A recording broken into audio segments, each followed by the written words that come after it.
네, 뉴욕 증시 마감 상황 살펴보는 김선영의 인 USA SH 인베스트먼트 김선영 연구원과 미국 현지 연결해서 얘기를 들어보도록 하겠습니다. 연구원님 안녕하십니까? 예, 안녕하십니까. 김선영입니다. 네, 자 뉴욕 증시 글쎄요, 애플의 이 실적 발표 그리고 FOMC의 성명서 발표 좀 상충되는 이슈였는데 결국 이제 증시가 상승세로 마감이 됐네요. 자세한 내용 전해주시죠. 예, 그렇습니다. 오늘 뉴욕 증시 3대 지수가 모두 1% 넘는 급등세로 거래를 마감했습니다. 애플의 분기 실적이 예상을 상회한 데 따른 안도감과 지난 3일간 급락했던 국제 원유 가격이 급반등을 보인 데 따라 오늘 뉴욕 증시는 개장 초부터 강한 상승세를 보였는데요.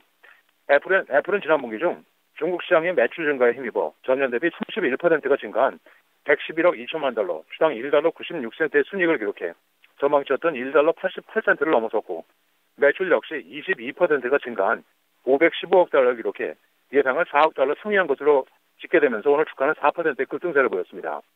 여기에 지난 주간 미국 내 원유 재고가 당초 크게 증가할 것이라는 예상과 달리 340만 배럴이 늘어나는 데 그쳤다는 뉴스로 WTI 국제 원유 가격이 5.6%가 상승해 배럴당 45달러 60센트에 마감되면서 에너지 업종 전반을 끌어올린 것도 호재였습니다. 하지만 연준의 FOMC 성명서 발표 이후 3대 지수가 한때 빠르게 하락 반전되기도 하는 등 변동성이 증가한 모습을 보였는데요. 연준이 예상대로 금리를 동결했지만 12월에 금리 인상 가능성을 열어둔 것이 국채금리의 급등을 가져오는 등 금융시장의 혼란을 야기시켰다는 분석입니다.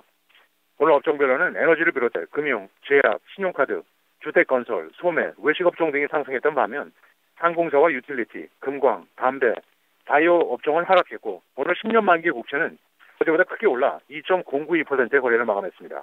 네, 자 저희가 이렇게 마감 상황 먼저 살펴봤고요. 이제 증시 이슈들 좀 살펴보도록 하겠습니다. 폭스바겐이 15년 만에 처음으로 분기 영업 손실을 기록했다고요? 예, 그렇습니다. 배기가스 조작 스캔들에 휘말린 독일의 폭스바겐이 15년 만에 처음으로 분기 적자를 기록했습니다. 폭스바겐의 3, 4분기 영업 손실은 34억 8천만 유로, 한화 약 4조 3천억 원을 기록했는데요. 리콜 비용 그리고 소송 관련 비용으로 약 67억 유로를 준비금으로 마련한 것이 이유로 분석이 되고 있습니다.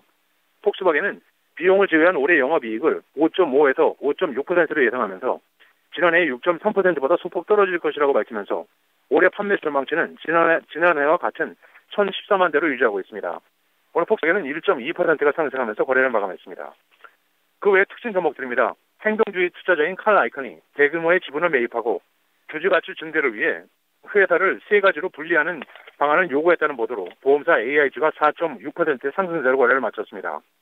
글로벌 호텔 체인인 하얏트가 경쟁사 스타우드 호텔 앤 리조트 인수를 추진 중이라는 보도로 스타우드는 6%가 상승했던 반면 하얏트는 1.5% 하락했는데요. 스타우드는 W호텔, 웨스틴, 세인트 리지스 등의 브랜드를 보유하고 있습니다. 빠르면 내일 사상 첫 스마트폰용 비디오 게임을 공개할 것이라고 밝힌 일본의 닌텐도는 1%의 상승세를 보였고 미국 최대 아몬드 업체 다이아몬드 푸드는 경쟁사 스나이더 랜스에게 12억 7천만 달러에 매각된다는 소식에 8%의 급등세를 보였습니다. 최대 800억 달러 규모에 달하는 미 공군 차세대 폭격기 개발 사업자로 선정됐다는 뉴스로 군수업체 노스록 그루먼이 5.5%의 상승세를 보였고 마지막으로 개발 중인 간염 치료제가 임상실험에서 다소 부진한 결과를 보였다는 소식에 따라 증권사 비오벤 메릴랜치가 투자 의견을 중립에서 비중 축소로 낮췄다는 소식으로 바이오 업체 인터셉트 파머스리칼은 5% 하락하면서 거래를 마감했습니다. 네. 자, 이제 경제 지표와 일정들도 한번 체크를 해보도록 하겠습니다. 모기지 신청 건수가 발표가 됐습니다. 전주 대비해서 감소하는 모습을 보여줬네요. 예, 그렇습니다. 전미 모기지은행협회 MBA에 따르면 지난 주간 미국 내 모기지 신청 건수가 금리 상승 여파로 인해 이전 주 대비 3.5%가 줄어든 것으로 집계됐습니다. 항목별로는 기존 대출의 재융자를 위한 리파이낸싱이 4%, 주택 구입료 신청이 3% 각각 감소했던 가운데 지난 주간 30년 고정 모기지 금리 평균은 이전 주에 3.95%보다 소폭 상승한 3.98%를 기록했고 15년 금리 역시 3.2에서 3.22%로 소폭 상승했습니다.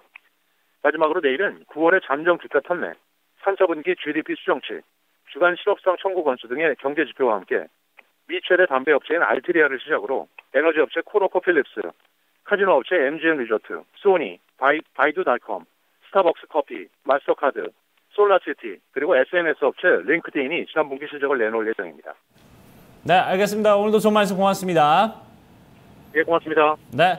자, 이렇게 해서 미국 현지 연결해서 저희가 뉴욕 증시 마감 상황 살펴봤습니다. FOMC의 성명서 발표가 지금 첨예하게 어떤 반응을 나타내고 있습니다. 일단 뭐 기준금리가 동결을 하면서 시장에 안도감을 줬습니다만 12월에 금리 인상이 할 것이다 라는 어떤 예상들이 좀 짙게 나오면서 이런 부분이 증시를 좀 흔들어 놓는 그런 모습을 보여줬는데요. 저희가 그럼 지수별로 좀 흐름은 좀 어떻게 흘러갔는지 자세히 좀 알아보도록 하고요. 또 지수에 영향을 미쳤던 외신 소식들 어떤 것들이 있는지 체크를 해보도록 하겠습니다.